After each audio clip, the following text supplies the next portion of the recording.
Welcome, everyone, to Let's Talk Broncos, brought to you by Mile High Sports. I'm your host, Bree Maestas, joined as always by Zach Seegers and Joey Richards. You can follow us on Twitter at Mile High Sports, the LTB Podcast, Bree0322, JR Drafts, and Zach_Seegers. You can find all of Zach and Joey's excellent work on milehighsports.com, and you can listen to any of our previous episodes on Spotify or Apple Podcasts. Don't forget to subscribe to our new YouTube channel. And if Facebook or Instagram is your thing, you can find us there too. Joey and Zach, how are you both doing this evening? I'm doing good. I had a good day. Great weekend. I went to Boondocks with the LTB crew, which was a blast. Zach got spun out on the go-karts, which was amazing to see. I would have had you if Tori didn't spin me out. No, I had that inside lane, man. Anyways, I passed him when I hit the lap because he was sideways on the cars. I threw up the deuces to Tyreek Hill, kept it moving. Bree and laser tag was funny because I was sitting on the top and she'd never noticed, so I would just like pop and then watch her run across to the other side, wondering who hit her, and then I hit her again and watch her run across. Boondocks was fun overall. Great time. Zach, how are you doing, man? I'm doing great. Glad we finally Joey's undefeated streak in LTB events it's kind of ended with me beating you in putt-putt. So I'm pretty happy with that. Yeah, what's your question? My question is, are we considering those Boondocks games as individual or as a whole? Was that day just one event, or are we doing individual events? Are the Olympics one event, or do they count the luge and ice skating differently? I mean, I don't know. I mean, the person that brings home the most gold medals, it's like the most impressive. You were the winner of the night. Joey's saying he's freaking Michael Phelps over here. Yeah, but did I win an event? Yes. You did win an event. Yeah. I have to say, Zach, mini golfing with one hand while he has like the scope. He just couldn't care less, but somehow just crushed us. Cooked it. It was really impressive. I have to give him props for that. You're welcome. It's the last time it'll happen. So, of course. Well, I'm glad I got one compliment in there. That's an outlier. Yeah. I want to remind anybody who's watching on Twitter that you need to jump over to the YouTube stream, which is linked in the thread, so you can get your questions and comments highlighted on this screen. And don't forget to like, subscribe, turn on the notifications so you don't miss a minute of the show.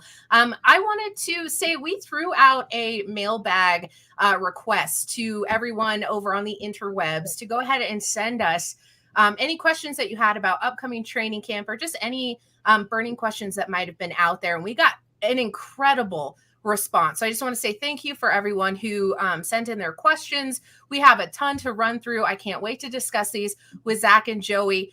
Gentlemen, are you ready? I am ready. Okay. Absolutely. Frankie wanted to say, you say I won Olympic gold, not I won high jump gold. But the point being, I won gold. That's all I'm saying.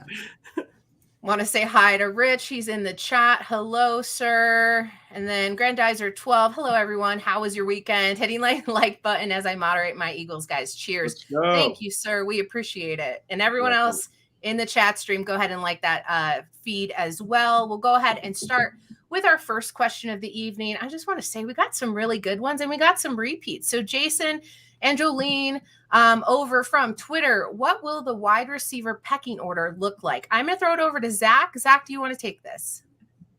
Yeah, absolutely. I think Jason's was who will the number one wide receiver be too? And it's kind of part of the pecking order. If I'm doing it from like targets and receptions and everything, I think it's going to be Courtland Sutton and then a healthy drop off to 2 and the rest of them. I think there might be a good competition for who number 2 is. But I think Courtland Sutton's going to be well and away the number one guy. I think we're going to see back to 2019 Courtland Sutton. We have seen players at the receiver position, Cooper Kupp being a really prominent one that comes to mind, have a rough kind of season immediately back from the ACL. And then the year after, return to form. And of course, we've seen Cooper Kupp reach new heights. I don't think Courtland Sutton will, get an MVP vote, but I do think we can see him return to form, play at that really high level. And if you get 2019 Courtland Sutton, that's like the perfect receiver to pair with Russell Wilson. After that, I think it's like Patrick, Judy, just because of fit. Hamler, I think, is locked into that 4 spot. Washington locked into that 5 spot. And then there'll be a good battle for 6, but I think it ultimately goes to Cleveland, Tyree Cleveland, because he's already proven himself on special teams. And I am seeing more 2020 Tyree Cleveland rather than that weird 2020 season from him that was really disappointing. Looks like he's back to form. And yeah, I think he's a special athlete. I like his chances.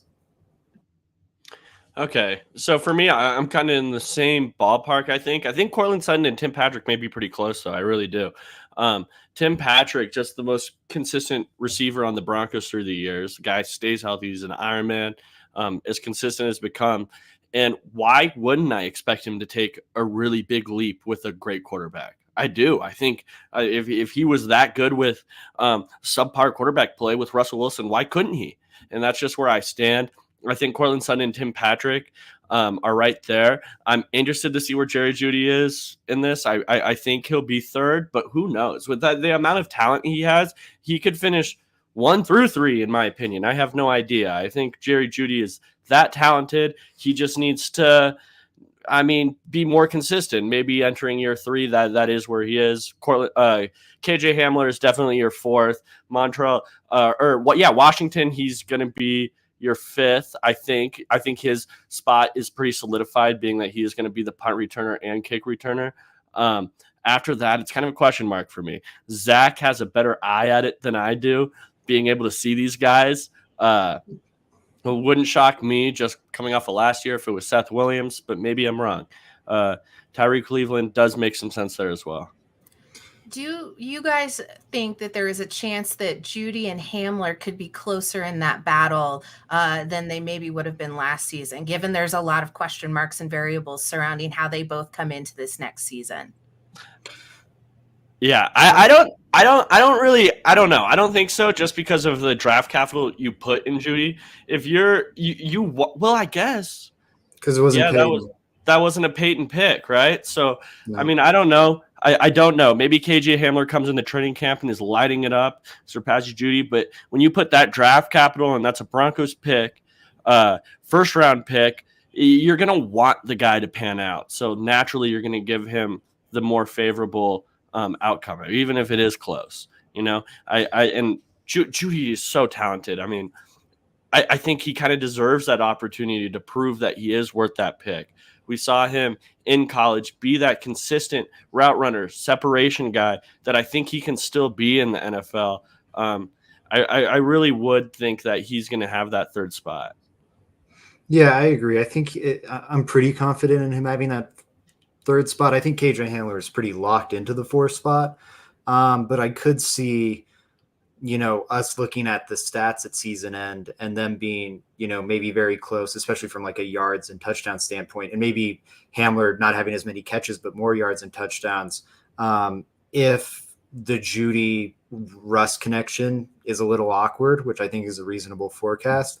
And then KJ Hamler looks the part of a lot of guys that Russ has worked with for a long time. I can't remember his first name, but Moore was a guy in Seattle for a long time. That's like that little speedster, straight line speed guy. And Russ is awesome at throwing those beautiful rainbow deep balls right into the breadbasket for a big play. So I think there's like some reality where that ends up being the case, but I think it's pretty unlikely. Jeudy should be locked into that. I don't know. He'll be 2 or 3 for me. I think probably more likely 3. Don't want to take any too much time in this direction, but I do want to point out Rich's comment. In my opinion, Patrick might have more TDs, Sutton likely to win yards. How do you guys feel about that? I kind of think that falls where I'm leaning as far as how those 2 top receivers pan out. You guys against that? And then what about Virgil? I know Rich is asking about him as well. Maybe a practice squad guy. He didn't stand out to me in any direction during OTAs. I thought, again, Brandon Johnson, of like the players Broncos country won't be familiar with, Brandon Johnson is the one that stood out to me there. I'll keep banging that drum. And then on the Patrick has more touchdowns than Sutton. I think it's possible. I said that in a Mile High Sports roundtable, but I said it because I was like, just to be interesting. So I'm not saying Sutton for all these. I'll go Patrick. I think Sutton's a better he's better at attacking vertically. Like Patrick can do it, but he's not really going to win with speed. I think Sutton's got a little more juice if he's fully back from that ACL. And I think he'll fit Russ a little better with those tally more touchdowns with that kind of big play ability. Yeah. I don't know. It's possible. I think it could go either way. At the end of the day, I think it's that close for me. I don't think that. I mean, I for how much I want Sutton to come back and just be spectacular, amazing, all pro, like, version of himself, this more polished receiver that we saw 2 years ago for the explosiveness, if you could pair those two together. But it's a projection at the end of the day. So who really knows? I think Tim Patrick, I see what he is, and I feel very confident in what he is. Right. Zach, you mentioned the vertical threat. I think Tim Patrick is a pretty good vertical threat.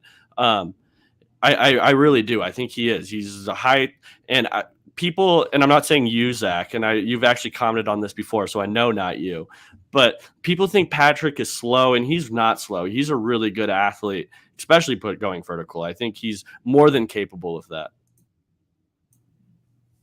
Yeah, absolutely. Love the answers, guys. Love the questions. Thanks again for submitting those. We want to move on over to at Frankie's Films. Frankie Abbott, friend of the show, asked what AFC team is the biggest threat to Denver winning a conference championship.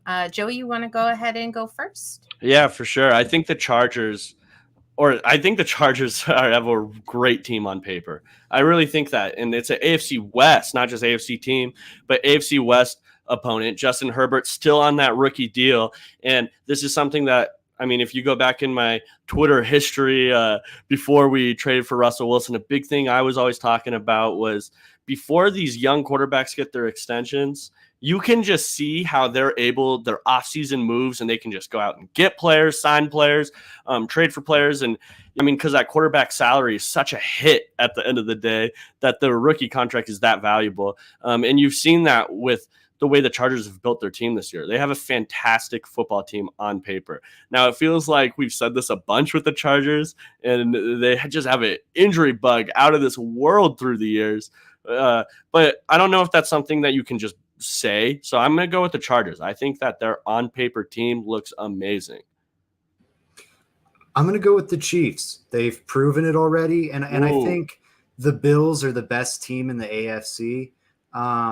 So, like, if that was the question, I'd say the Bills. But what team is the biggest threat to Denver? I think it's the Chiefs, because you're going to play them twice this year. They continue to be the Broncos boogeyman.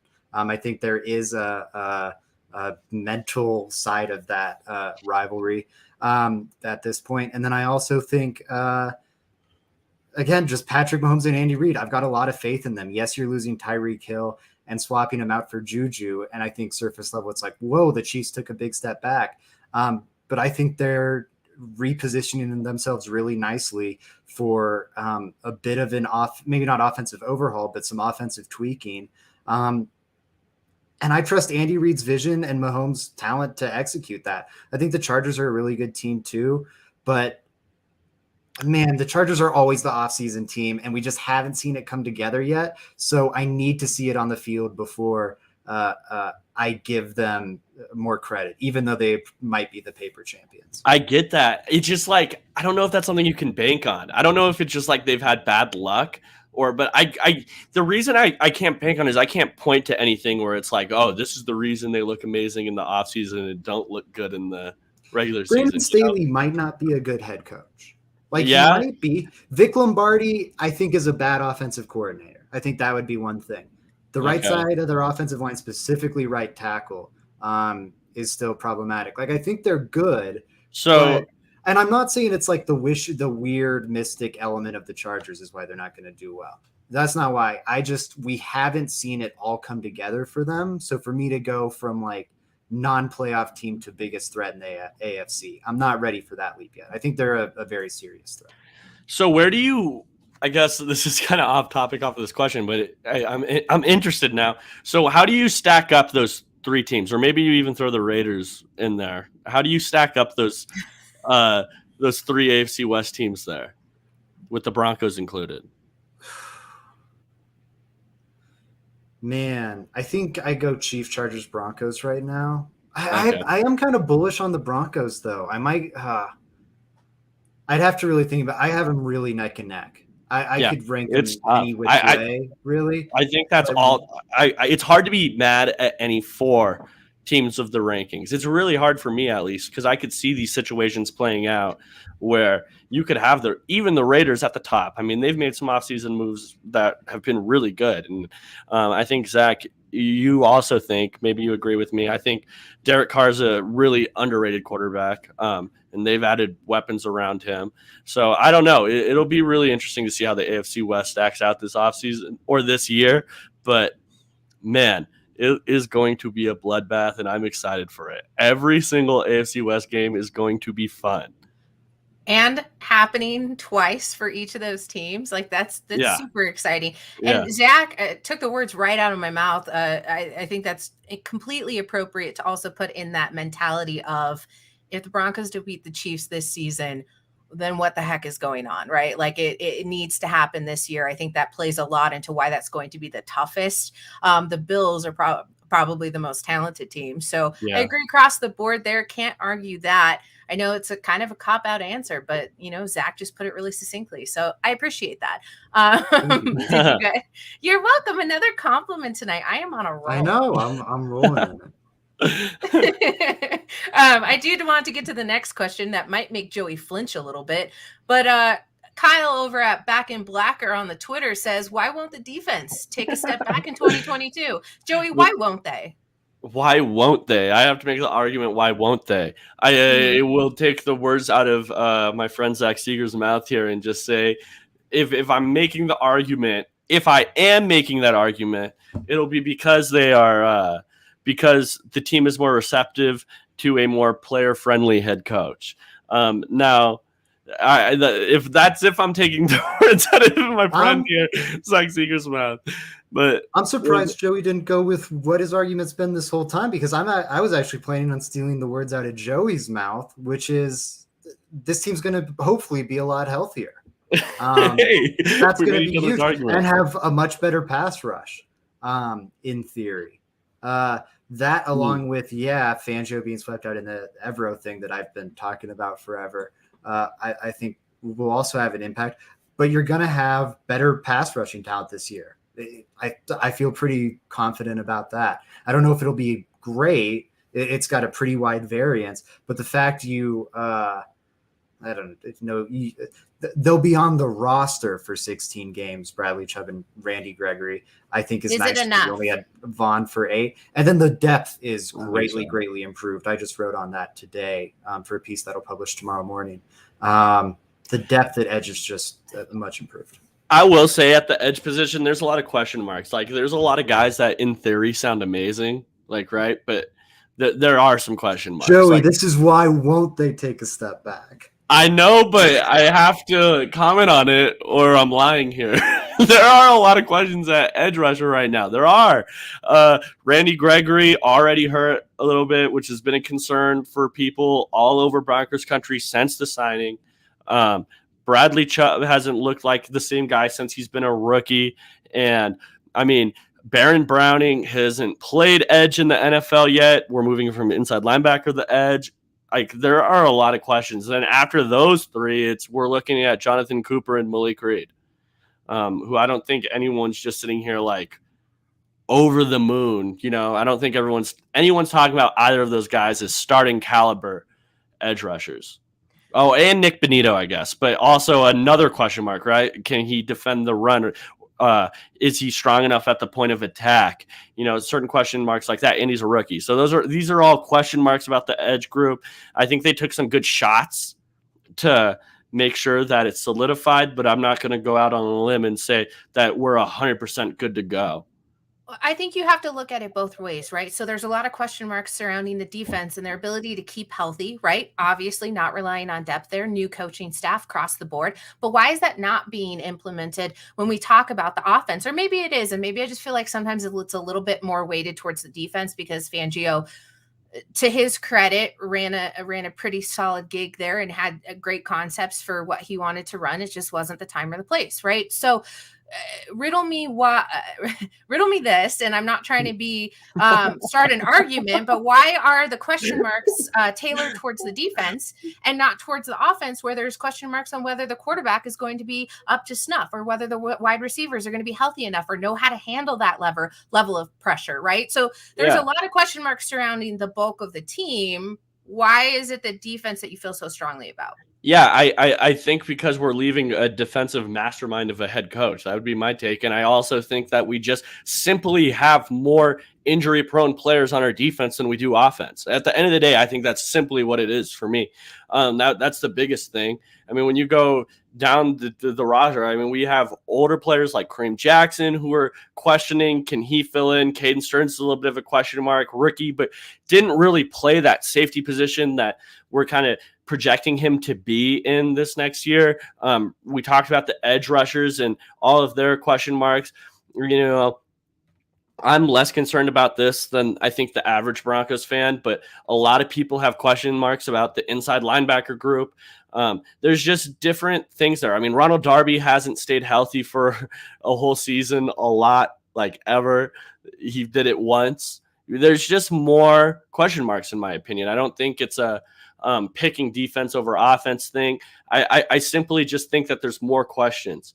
It'll be interesting to see how they do it. They took some good swings. I'll say that again. I think they took some good swings to solidify it. And if things go their way, it might look beautiful. I really do. There are just those question marks that, you know, linger in the back, and that I think I have to point out. Offense relies heavily on one person. Defense doesn't. Yeah, that's true. With offense, you've got Russell Wilson. And like, even if you get bad Russell Wilson, that's huge. Overall, I think I agree with Bree, though. Like, I think you've got questions on both sides of the ball. I don't think it has to be either or. You have questions on offense or questions on defense. I think there's questions everywhere for this team, but still a lot of reason for optimism. No, I really like it. Joey, thank you for that. Frankie's in the chat saying that you're spitting out here. So spitting facts with Joey Richards. No, Frankie. Blacker wants to know, are we not deeper on defense than offense? Do you got a lot of depth out there on the defense? Is it because they're a little too green? I think the offense is super deep. Like, I think the shallowest position on the team is inside linebacker. Like, offense, I think you've got a really good starter at quarterback, really good backup at quarterback, a really good like scout team quarterback. At running back, you've got a good like two-headed monster, and then Mike Boone is a really good number 3. Like, wide receivers really deep, tight end. Maybe you're worried about top end talent, but like, I don't really have questions about the depth there. Tackle goes like 3 deep, maybe 4 if you're like a big Quinn Bailey guy. Guard goes 4 or 5 deep. Center's pretty shallow, I guess, to be fair, but I don't know. I think the whole offense is pretty deep. On the same vein of that question, I want to jump over to RL Wisdom 44 over on Twitter. Asked, is the CB room depth enough outside of PS2 to compete for the AFC West crown?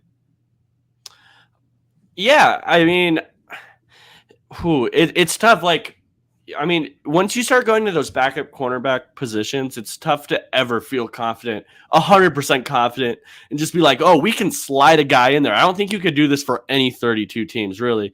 I mean, maybe there's a couple. The Chargers signed Bryce Callahan, great signing, and he's going to be what on paper looks like their 4th guy. But you're rarely going to be looking at your 4th corner and just be like, oh, yeah, he could definitely just start and be amazing for 16 games. You know, that's just not something that you ever are going to feel great in. He's a 4th corner for a reason. I think the Broncos, Michael Ojemudia, he's flashed enough to be that 4th corner, in my opinion. And, you know, we went out and drafted player. We did different things to make it happen. So I think the Broncos have done enough, as much as any other team hoping to compete has done. So that's just where I would say. I don't feel confident saying that any of these backup players could just slide in and start on the outside right away, and we should just all feel comfortable with it. But, I mean, who can? That's what I would say there.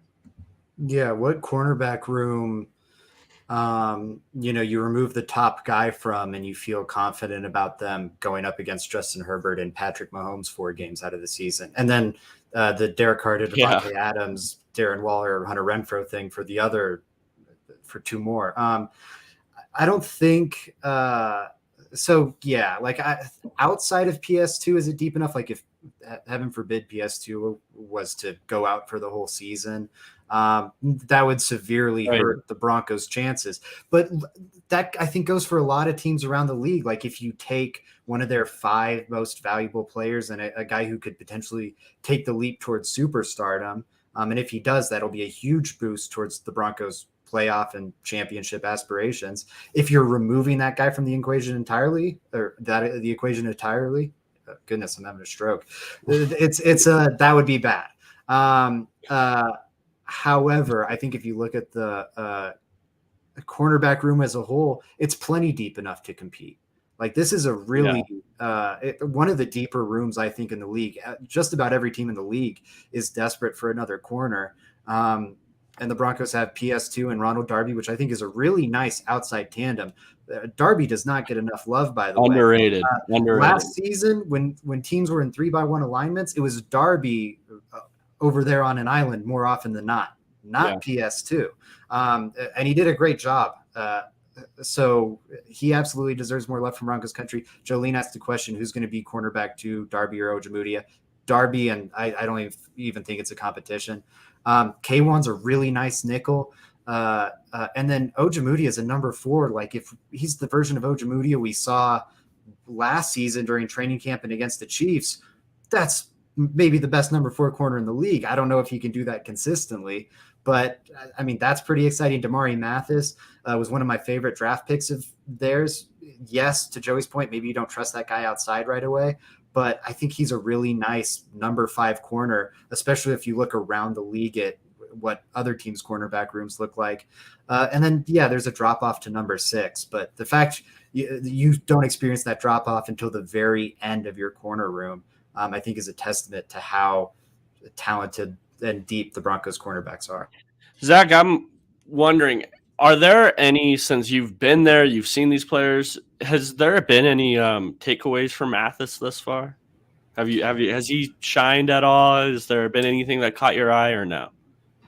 There hasn't been a Mathis moment, honestly. Neither good nor bad. I think a rookie in OTAs. Head spinning, right? Just being honest. Like I haven't seen him gotten beat. Maybe if you look through my live Twitter thread, I think there was maybe like a PBU where he had like a play. One guy that's stood out, in the competition there at the very back end of the roster is Donnie Lewis Jr. He's had a couple practices where he's had like an interception, and I think he's had another where he's had like 2 interceptions in one practice, and competing for it's OTA. So like that really isn't going to move the needle much, but of those guys at the back end, I think he's one that stood out. You see Bassey and Hicks then ending up on the practice squad or possibly not making the cut. Yeah, I mean, they're going to be in the mix too. I don't think like what Donnie Lewis did in OT hurt Bassey and Hicks all that much. I think those are the 3 I'm circling for like who's going to be cornerback 6. Kind of like wide receiver. It's like I feel pretty good about who the first 5 roster spots are, but who's going to be that 6th and maybe that 7th guy. Those are I'd say the big 3 names I'm circling for that one. Awesome. I love this next question because I just cannot wait to cover it. One Blazing Saddle asks, who do you think would have the better stat line, yards, touchdowns, less fumbles if the Broncos split playing time in half at running back? Whoever wants to jump into that first, although I have a pretty, it's not even a hot take. I'll let one of you take it. I'm going to go Joey. Start us off on this. The running back split reps, half and half. Who comes out on top in each stat? Okay, yards, I'm going to go Javonte Williams. I just think he's the more explosive player. I think that once he's in open field, I'm going to take this as all-purpose yards too, right? So I think Javonte Williams is amazing.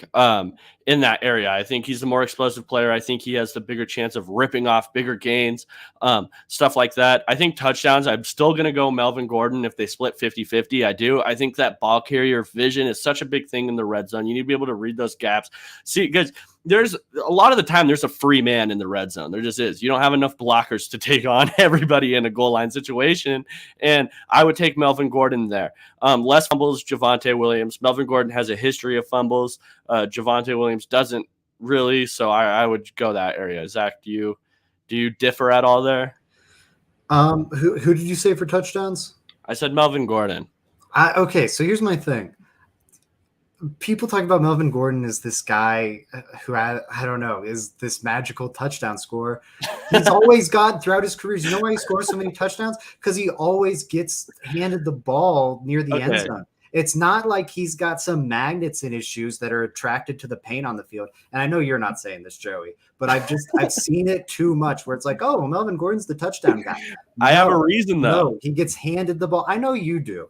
But he's still scoring the touchdowns. Because he gets handed the ball. If we're talking half and half, if you give Javonte Williams as many carries inside the 5 as Melvin Gordon, I think he scores double the touchdowns. I'm saying they had the same rushing attempts. 32-year-old Melvin Gordon and 24-year-old Javonte Williams, who is a bear to bring down in short yardage situations. Frankie's right. Give me Javonte Williams. Maybe OCs do, but you know what OCs don't like? Old running backs that have lost half a step. I don't know. So sometimes they do. I've seen NFL teams just pay old running backs. Like it's crazy. It's true. It's wild out here. But they shouldn't. And give me Javonte Williams. He's the better running back right now.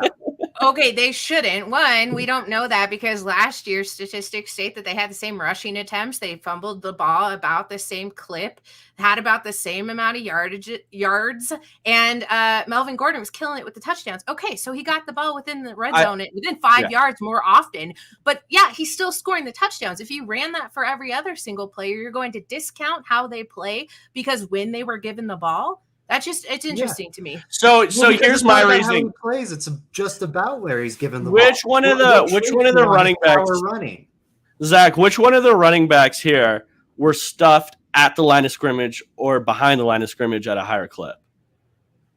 It would be Javonte Williams, correct? Melvin Gordon consistently had picking up extra yards. Who's better at for sure? But Melvin Gordon consistently had a higher 2 yards, 3 yards, 4 yard, 5 yard gains than Javonte. Javonte was a great,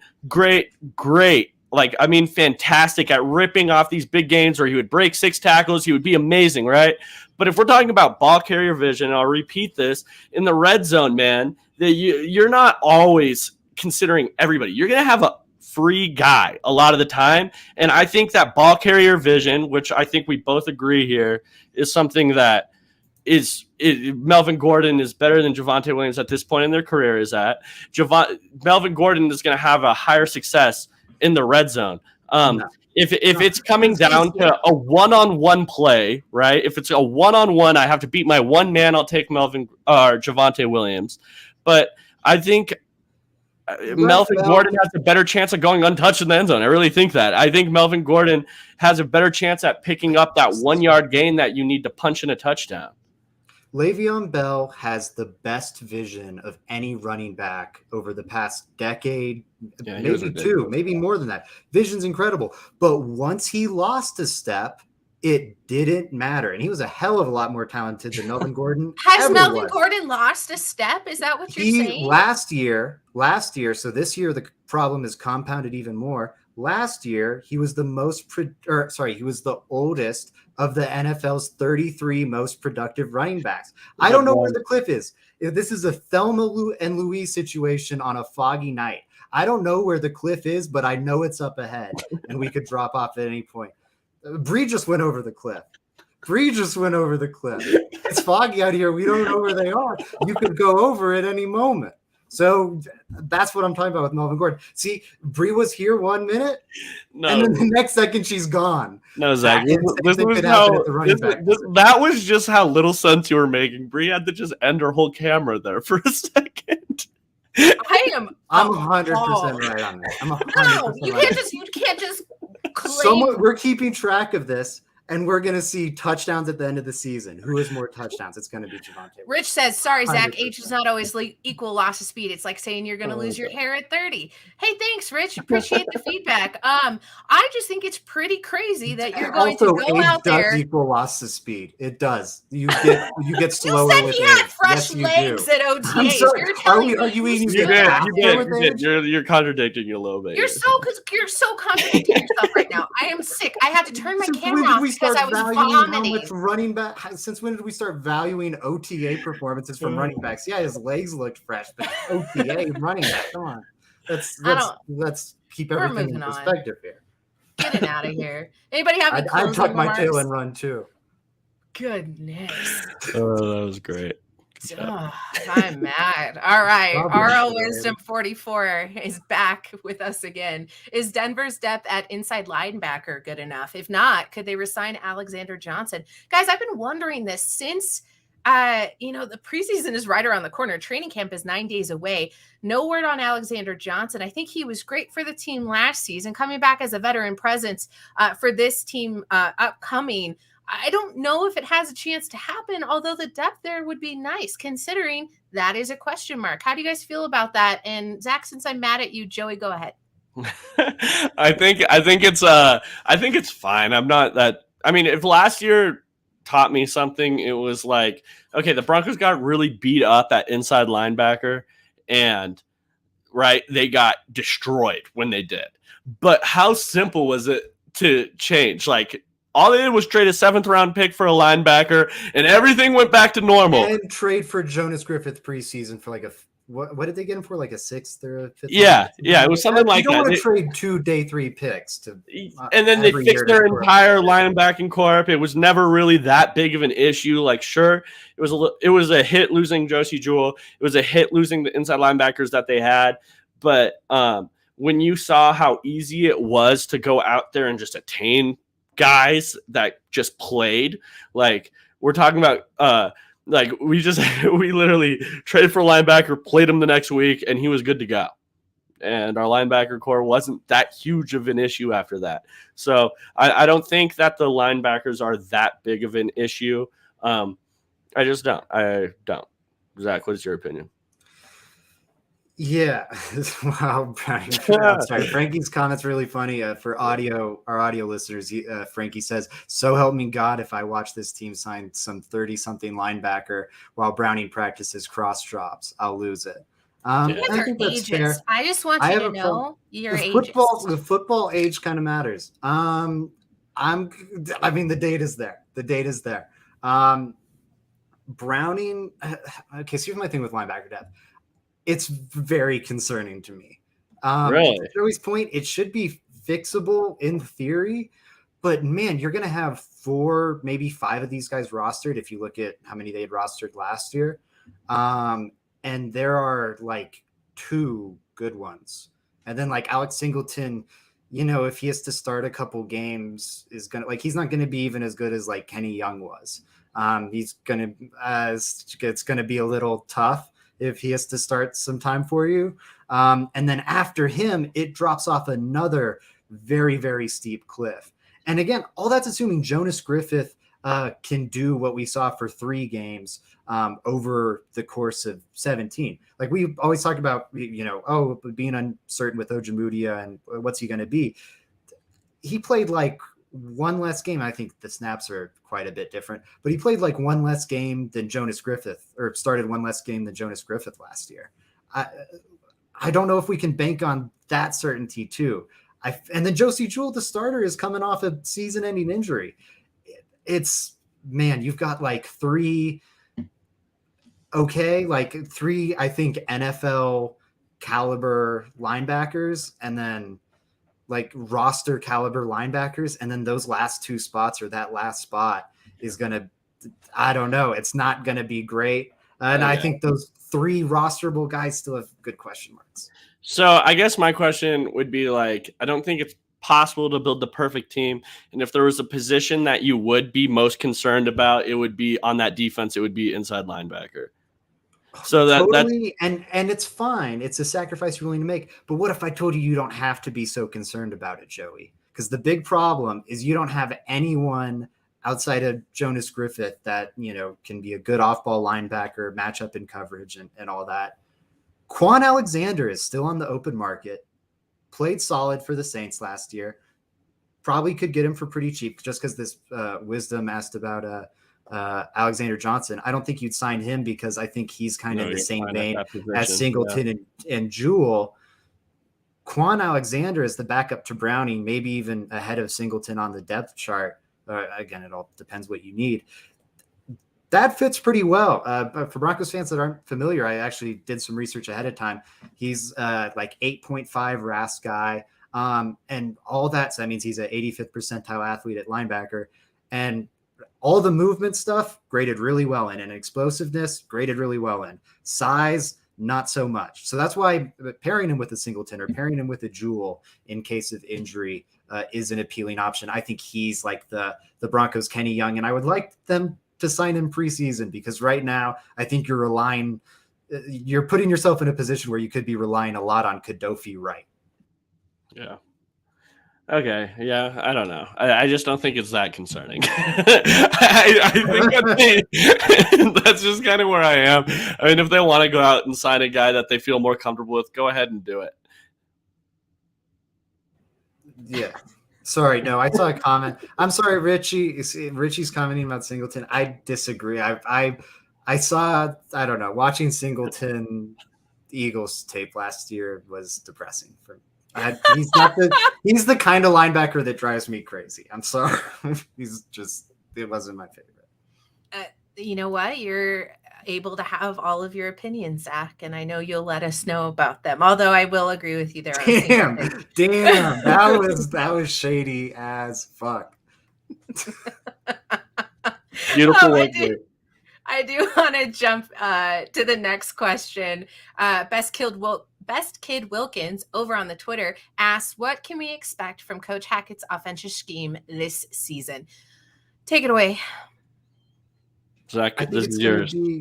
I think, honestly, I'm not too hung up on who the OC for the team is because we've seen a ton of OCs in Seattle and we haven't seen a lot of like offensive changes. I think it's going to be the Russell Wilson offense, which is going to be a lot of nice deep shots, a lot of play action, a lot of attacking the boundary, not so much attacking the short to intermediate middle of the field. And the way Russell Wilson attacks is going to open up the run game a good bit. And you're going to see light boxes and probably a lot of, I think it's going to be a huge season for Javonte Williams kind of being like Russell Wilson's new age Marshawn Lynch. Which is why it's so you guys would be Pete Carroll and throwing the ball on the 1 yard line. How dare you? How dare you? Anyway, sorry, I'm trying to answer a question, Bree. Don't ever compare me to I think it's going to be the Russell Wilson offense, long story short. I get so many different comps a day. People say I look like all these different people. Zach just threw out the Pete Carroll comp out there. That's insane. Yeah, I don't know. Bree, what do you think about this one? I still can't believe he called me Pete Carroll. Although, thank you. Shout out to Pete Carroll for that Super Bowl win. Really appreciate it. What's interesting, Zach, with saying that Javonte Williams it was lovely knowing you. It sure was. I didn't even click that one. My hands are over here. Or it's magic. You don't know. Javonte Williams will have a big year. I also believe Melvin Gordon will have a big year. This offense is going to be something completely different than we've seen in the past. And specifically, like Zach said, it's because it's Russell Wilson's offense. I'm interested to see how he commands that. As far as Hackett goes, I know that they're going to put the players in the best position to succeed, which is much outside of what Pat Shurmur did with the offense last season. You're not going to see a whole lot of trying to cram square pegs into round holes, which I'm most excited about. Should run, if we're talking about theories and on paper, should run quite well. And so that's what I'm looking forward to, see exactly how they take these players and elevate them, which is why I think the pieces that they've retained, specifically bringing back Gordon, were for a reason. Other than that, I'm still aghast at what has transpired on this episode of Let's Talk Broncos. Joey, do you have anything for it? Yeah, so I don't know what we should expect. I think at the end of the day, like there was that one guy, I forget who it was. Someone can remind me, but he had to report that the Broncos were building their offense Oh, that around was a Russell funny. Wilson. That was a funny Which was insane. Like, dude, we didn't know this already. Yeah, we traded everything for him. Like, I'm sure we will build our offense around Russell Wilson. Yeah, of course. I think it's going to be the Russell Wilson offense. I think the Broncos are going to play into what he wants to run, as they should. He's their quarterback, and they traded everything to get him. You better play into his strengths. So that's I think the Broncos' direction they will go, and I think that's the smartest direction they can go. Now, I think, of course, Hackett will have his influences. I think the zone block scheme, the outside zone is going to be a big thing, certain things like that. But at the end of the day, Russell Wilson will be running the show. With question marks intact. Or I think just recently on Instagram, he put out "Fourth is coming." I think that's a little jinxy to me, but I sure hope so. And I'm on board. So let's ride. I said it without laughing that time. Sleepy Kev Sleepy Kev 5. Kevin asks, do you think that Nick Bonito will get to start a game at some point in 2022? I do not. That's my take. I don't think so. I think that he's going to be a guy that's going to come in for pass rush situations, and he may be a productive pass rusher. I don't know, which makes him extremely valuable. If he comes into the game in areas where you need him to get after the quarterback, I think he could be extremely valuable there, and that's the way I would play it. Now, I think we have a plethora of different guys we could throw in and feel more comfortable with and run situations or your more questionable situations like that. Zach, I'm curious if you have a different opinion on Bonito than I do. I kind of do, just because, okay, this is the kind of question that I find really, really interesting, because there's multiple paths to it. Like, I agree. I don't think he's going to be pulling a coup on the depth chart. Like, I don't think he can do enough climbing there. I do think I have him as that number 4 guy. Maybe he'll be like 5 behind Cooper and just a pass rushing specialist. But if he can beat out Cooper, I think that's the big one. And Brown, it'll be kind of that mob. But if he can get into that number 4 spot, both starters have fairly serious injury questions. And you might be forced to have to turn to Bonito and just kind of deal with his run deficiencies.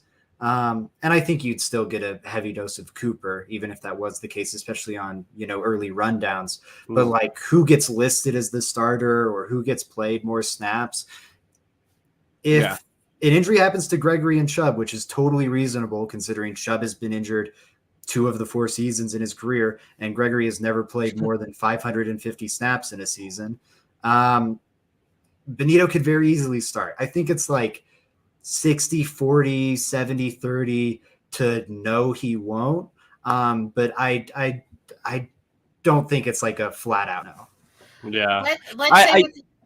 Go Can ahead. I throw this out here real quick? I want to say that the starter backup thing a lot of the time is just not – it's kind of stupid. I think a lot of the time we all think of starters as the guy that play on first down when that's really not even like – there's at so Snap many different counts. – yeah, it's really about snap counts and what role you fill for a specific down or for a specific situation. You may be the starter in a situation, right? That's an important thing. It's not always about who's in there on 1st and 10. There's a lot more that goes into it and a lot more that's just really important. You have niche players all throughout your roster. Yeah, I agree. Will it represent George Payton's, I guess, lineage here, tutelage, if you will, for the Denver Broncos in being able to draft in a really unique and efficient way? You saw rookies last season step up due to injury. And as you kind of alluded to, there's a question mark there with whether or not Bonito would get that nod, is if there was injury concerns or if something unfortunate had happened. It'll be really interesting to see if George Payton knocked it out of the park again this season. If a rookie like Bonito, who was drafted, first for the Broncos, is whether or not that shakes out the same way. Now, it's obviously asking lightning to strike twice and pretty ferociously, but I think that until it's been proven wrong, there could be the propensity for him to be able to step in and play, given the need, I guess. And hopefully we won't need to see that due to injuries for any reason. So, I did want to hop to the next question. Elsa the Lion 13 over on Twitter said and asks, what do you want to see, or sorry, who do you want to see the Broncos add? Are there any remaining players out there that you feel the Broncos should scoop up, either, during training camp, prior to preseason, before the regular season? Is anybody sitting out there that you think they haven't pursued enough? I think that if the Broncos wanted to add a player, they would have probably have added him by now. I think that at this point, I really think that if they go out and sign like a guy that we all know, like a big name person, right, it's going to be because of injury. And that's just where I kind of stand right now. Zach, is there a guy? You kind of mentioned Quan Alexander earlier.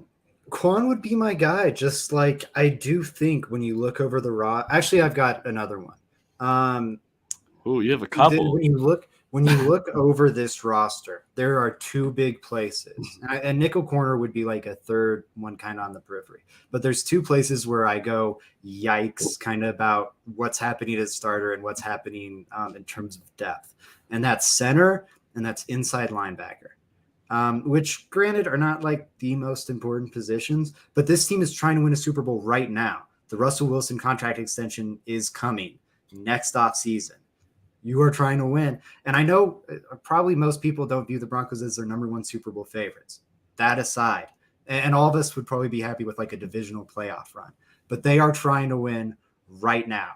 So why, when you have this glaring kind of hole at inside linebacker, a glaring hole at center, and enough cap space for this year to sign a couple cheap deals, why not add a JC Treader to center? Why not add a Quan Alexander? And it's just like you can I forget who said it. I think it might have been Robert Mays. But it's like there's different levels of free agency and what you're trying to do in terms of team building by signing veterans. And when you're at a certain level of contender, you are signing these contracts as contingencies, just to have like extra contingencies. So, hey, something bad goes on at cornerback, we know we have Michael Ojemudia who can step up, or whatever. There's certain positions where, safety, we know we can have Caden Stearns or Kareem Jackson step up, or running back, you've got Melvin Gordon. You've got contingencies at a lot of positions. You don't have them at linebacker. You don't have them at center. You can just sign these guys for nice and cheap. JC Treader's played in this wide zone offense before, and like, let's go. Or Everson Griffin. That's a fun one from Frankie. Zach, I have a question for you, and I'm just playing antagonist right now, but I'm gonna do it anyway. I think why don't you think, is there a reason why these guys haven't signed? Like, do you think that maybe there's something that we don't know, or maybe they're asking for too much, or there's a situation? Like, these are good, these are not bad players, so why aren't they on an NFL roster yet? I think it's becoming more and more vote to be like, why do I want to be on a team and do all the annoying things in May and June when I can sign in July? Mm-hmm. Yeah. I think is more common. I think these guys get signed. I think JC Treader is on an NFL roster this year. I think Quan Alexander is on an NFL roster this year. To your point, they're too good, and there aren't like obviously like arrest records or like anything that's obviously concerning, or a big injury that is limiting them this offseason. Yeah.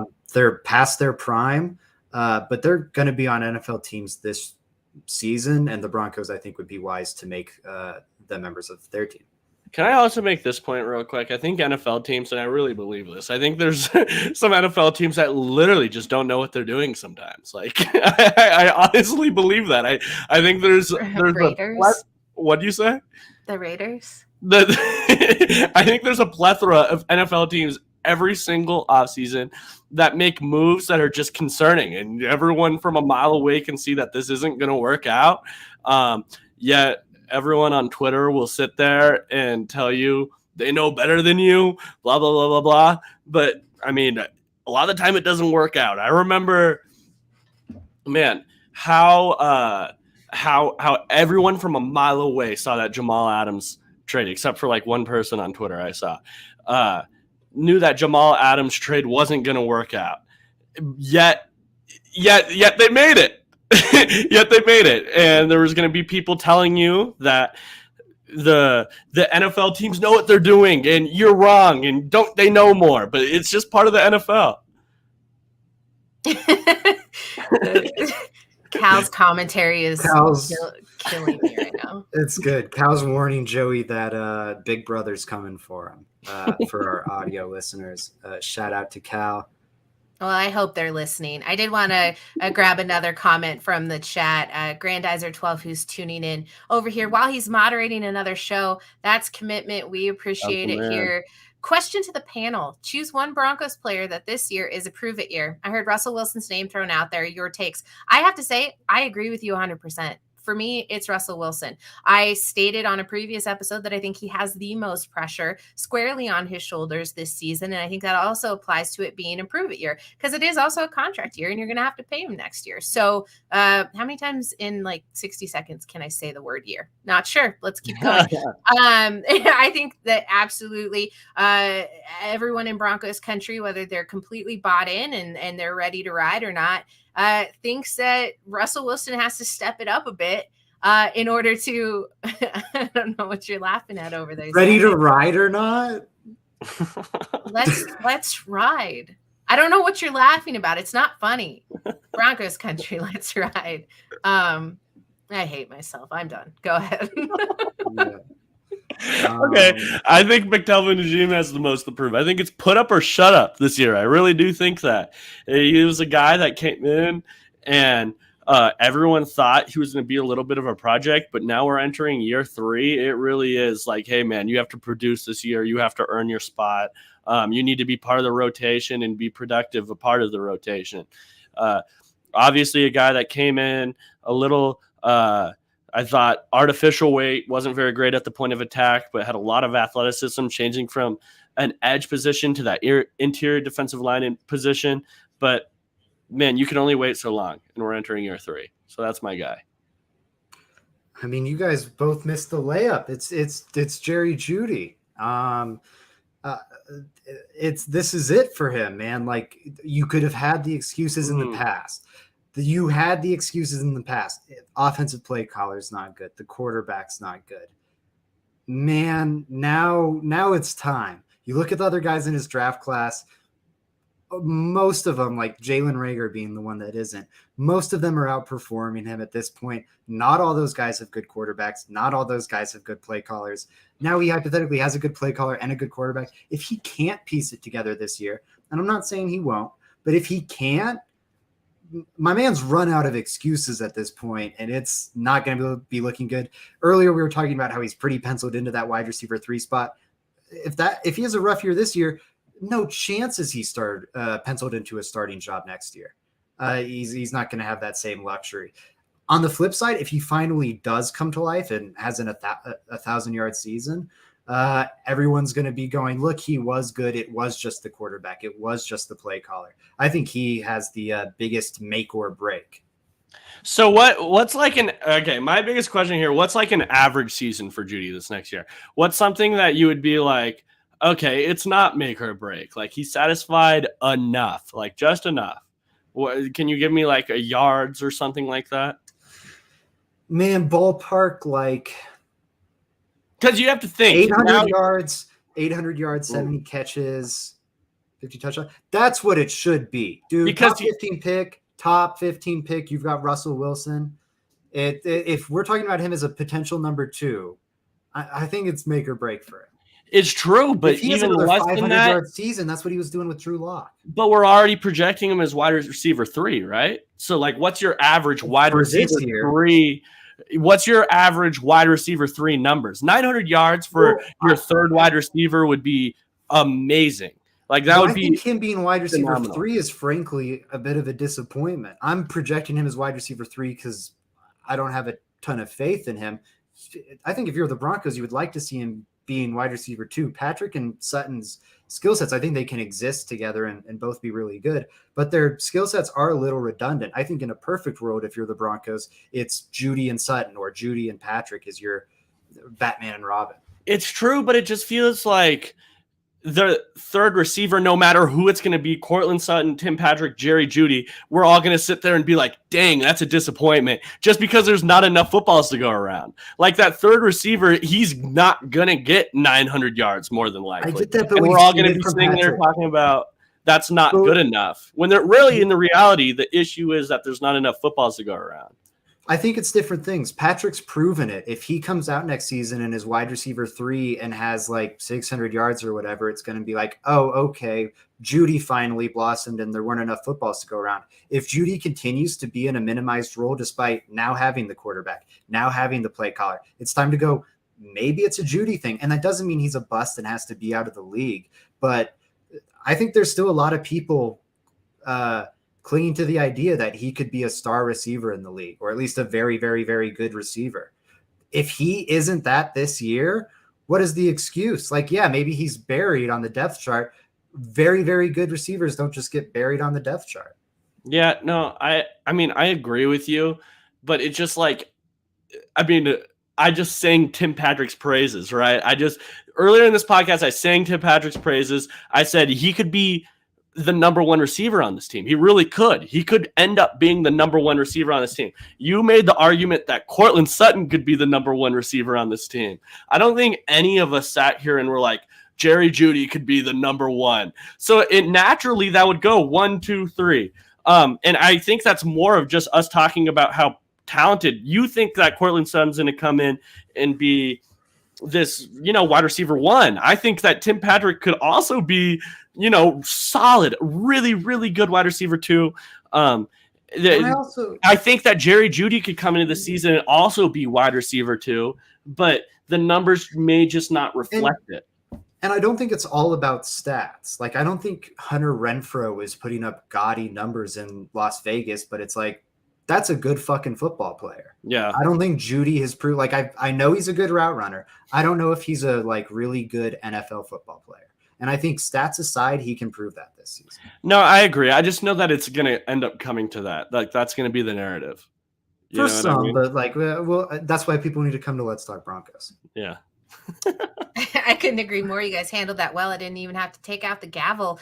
You both make great points, and I think that we should see how that shakes out. I do want to just do one last rapid fire, just real quickly.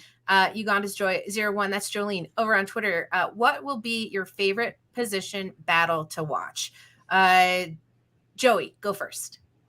Okay, I think that it's obviously going to be offensive line for me. I think every position but that left tackle is going to be insane. Like, I don't know, from center to right tackle to left guard, what's going to happen there. You have a bunch of interchangeable pieces, guys that could play different positions. I'm just really interested to see how it all shakes out and how the coaching staff views it. Like, maybe Calvin Anderson doesn't exactly win the right tackle job, but Billy Turner, they feel more comfortable with, than the other guard. There's different things that could happen there that I'm just really interested to see it play out. And I'm excited to go to training camp and actually see it. Zach, do you have one? It's a good choice. It's not one of my top 2, though. I've got these 2 like neck and neck. The safety thing, I'm so interested to watch. The Caden Stearns versus Kareem Jackson battle. I've been talking about it for months. I'm so intrigued to see which way that goes. And then the other big one for me is that third edge rushing job. Not so much because I'm like curious who's going to win it. Like that's certainly part of it, but mainly, can Baron Browning earn that job? I think, you're taking a starting linebacker off the field. For him to be an edge rusher, you'd hope he could at least be your top rotational edge rusher. So that's something can he earn that role? Or is he going to get buried? Because if he's buried, it's like, man, we just took a good starter off the field for him to get buried. I understand edge rusher is a more valuable position, but a starter is a more valuable player than a backup, generally speaking. So I'm curious. I'm really curious to see how that works out and to really get a look at Baron Browning at edge, because that's something we can't really analyze during OTAs and minicamp where they're just tapping each other. So Zach just named all of them. We're just going to go with all of them. I said 2. I'm just kidding. I'm sorry. I had to be really nice, and then I had to be feisty, and now I'm back to being nice. It's like It's a Honestly, Sour I Patch Kid shouldn't. sandwich. I You left shouldn't Bree with snap like that. quarterback. She's like, I don't know.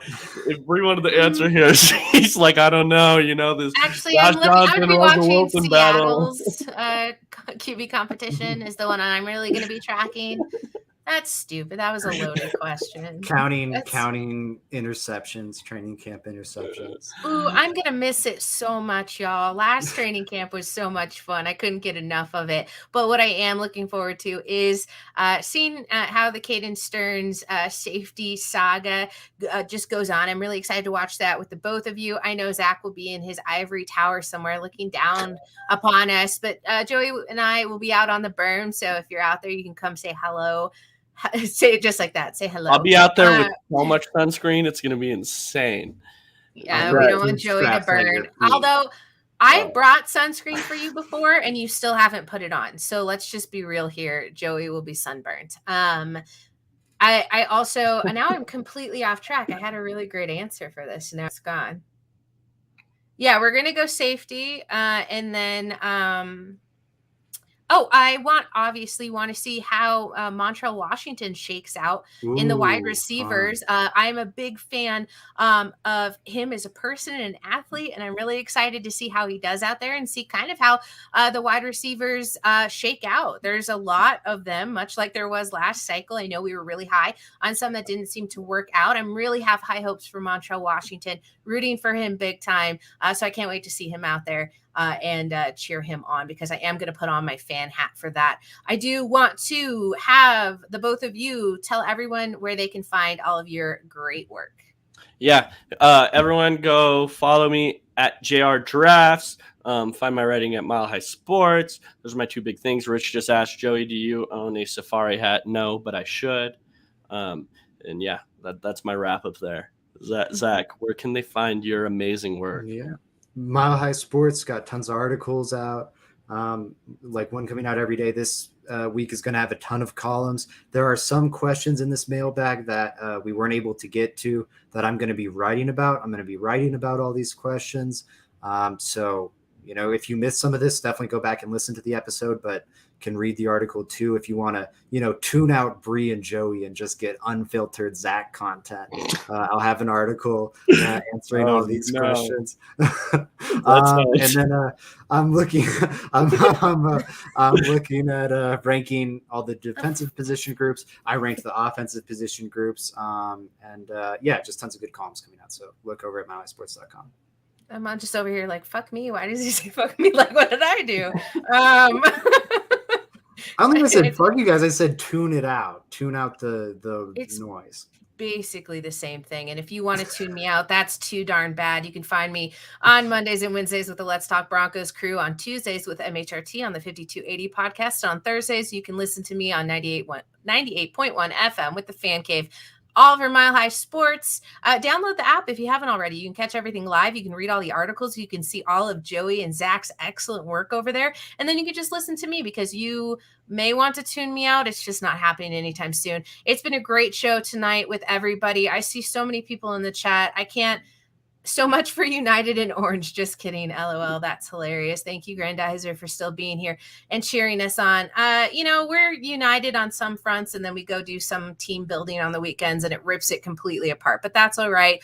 We'll be back here again on Wednesday, possibly with a special guest. We can't wait to talk more Broncos with you. So go ahead and join us again, and we'll see you soon.